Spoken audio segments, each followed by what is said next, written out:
अस्सलाम वालेकुम दोस्तों। 14 मार्च 2020 को साउथ चाइना मॉर्निंग पोस्ट में खबर छपती है जिसके मुताबिक चाइना का पहला कोविड-19 का केस ह्यूबाई प्रोविंस में 17 नवंबर 2019 में डिटेक्ट किया गया और रिपोर्ट किया गया।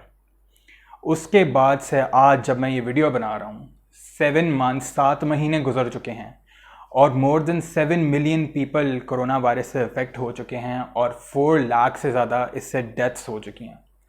तो एक बहुत कॉमनली जो आस्क्ड क्वेश्चन है वो ये है कि कोविड-19 की वैक्सीन कब अवेलेबल होगी और जनरली कितना टाइम लगेगा इस वैक्सीन को डेवलप करने के लिए ताकि ओवरऑल पूरी पॉपुलेशन ऑफ द वर्ल्ड के लिए ये अवेलेबल हो। तो आइए देखते हैं। जनरली जो भी वैक्सीन होती है उसकी डेवलपमेंट के लिए बहुत टाइम लगता है।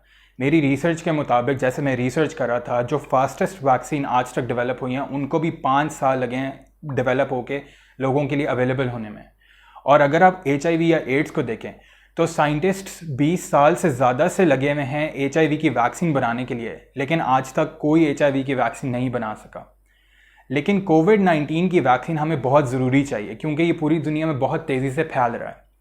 तो साइंटिस्ट्स थोड़ा सा ऑप्टिमिस्टिक है कि इस वैक्सीन को तकरीबन 18 मंथ्स या उससे थोड़ा सा ज़्यादा लगेंगे डेवलप करने के लिए और जनरल पब्लिक को इसको अवेलेबल करने के लिए। तो किसी भी वैक्सीन को डेवलप करने के लिए 18 मंथ्स का टाइम चाहिए होता है और वो क्यों चाहिए होता है इस वीडियो में मैं आपको एक्सप्लेन करूँगा। किसी भी वैक्सीन की डेवलपमेंट में जो फर्स्ट स्टेप होता है वो होता है उस वायरस का जेनेटिक कोड, जिसको DNA और RNA भी कहते हैं, उसको क्रैक डाउन करके प्रेजेंट करना। तो चाइनीज़ साइंटिस्ट्स ने रिकॉर्ड टाइम में 10 जनवरी 2020 को इस वायरस का जेनेटिक कोड प्रेजेंट कर दिया पूरी दुनिया को।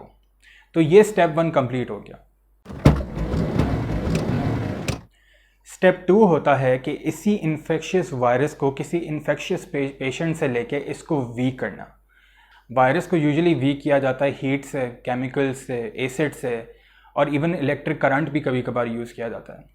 वीक करने का पर्पज़ ये होता है कि एक जो फुली इन्फेक्शियस वायरस होता है जब उसको वीक कर दिया जाए तो वो डिज़ीज़ नहीं कॉज कर सकता, या अगर वो डिज़ीज़ कॉज करता है तो वो एक बहुत माइल्ड फॉर्म ऑफ डिज़ीज़ होती है।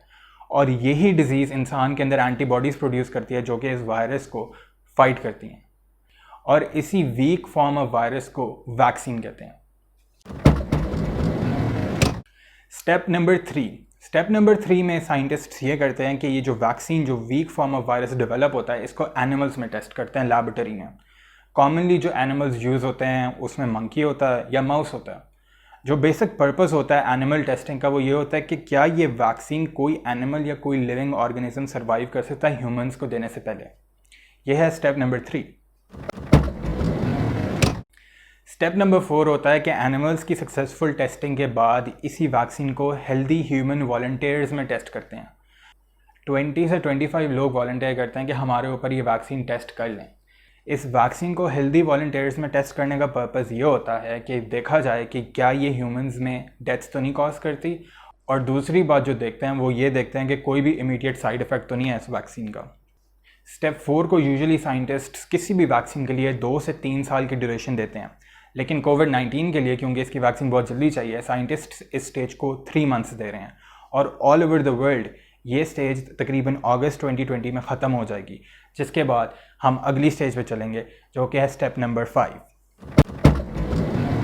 स्टेप 5 में यही वैक्सीन हेल्दी ह्यूमन वॉलंटियर्स के बाद उन लोगों को देते हैं जिनके अंदर इन्फेक्शन का बहुत ज़्यादा चांस हो। कोविड-19 के केस में ये होंगे हेल्थ केयर प्रोफेशनल्स जो हॉस्पिटल में हैं, क्योंकि वो उन पेशेंट्स को ट्रीट कर रहे हैं जिनको ये वायरस है।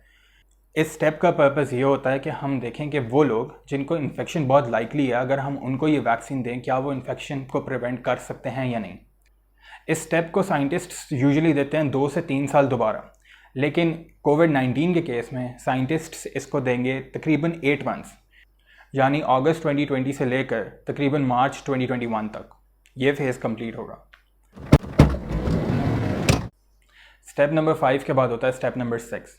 स्टेप नंबर 6 में यही वैक्सीन अगर सक्सेसफुली हेल्थ केयर प्रोफेशनल्स में डिज़ीज़ को प्रिवेंट करने में सक्सेसफुल हो जाती है तो फिर इस वैक्सीन को लार्जर पॉपुलेशन, मिलियंस और बिलियंस ऑफ लोगों के लिए रेकमेंड कर दिया जाता है। इसकी प्रोडक्शन के लिए नई टेक्नोलॉजी चाहिए होती है, डिफ्यूजन, कंडेंसेशन, सेंट्रीफ्यूगेशन टेक्निक्स, और बिलियंस की प्रोडक्शन के लिए बहुत ज़्यादा बिलियंस ऑफ डॉलर्स की इन्वेस्टमेंट चाहिए होती है, जो कि फर्दर 6 से 7 मंथ्स ले सकती है वैक्सीन को प्रोड्यूस करने के लिए। तो यहाँ हम पहुँच गए तकरीबन मार्च 2021 से अगस्त से लेकर अक्टूबर 2021 तक, जब ये वैक्सीन पूरी दुनिया के लिए अवेलेबल होगी। जब ये वैक्सीन पूरी दुनिया को रेकमेंड कर दी जाती है तो इसके अंदर एक और चीज़ देखी जाती है जिसको कहते हैं पोस्ट मार्केटिंग सर्वेलेंस। इसके अंदर ये होता है कि जब ये वैक्सीन मिलियंस ऑफ लोग लेते हैं तो उसके अंदर अफ्रीकन होंगे, एशियंस होंगे, अमेरिकन होंगे, लैटिनोस होंगे, अफ्रीकन अमेरिकन होंगे। तो इन जेंडर बेस्ड या रेस बेस्ड लोगों में देखा जाता है कि इस वैक्सीन का कोई साइड इफेक्ट तो नहीं है।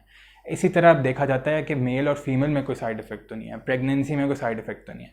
इसको कहते हैं पोस्ट मार्केटिंग सर्वेलेंस। लेकिन तब तक वैक्सीन आ जाती है तो ये एक अगला स्टेज है। तो जनरली जो परसेप्शन है, कोरोना वायरस की वैक्सीन अवेलेबल होगी बाय अगस्त 2021 से अक्टूबर 2021, और the reason why it is taking 18 months या end of next year to develop is the same कि हर वैक्सीन को इस प्रोसीजर से गुजरना पड़ता है। विदाउट पासिंग दीज प्रोसीजर्स कोई भी वैक्सीन नहीं डेवलप की जा सकती।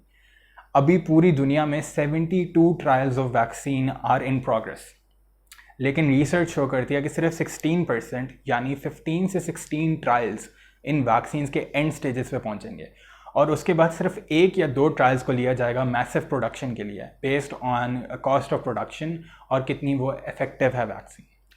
तो आई होप आपको ये वीडियो अच्छी लगी होगी।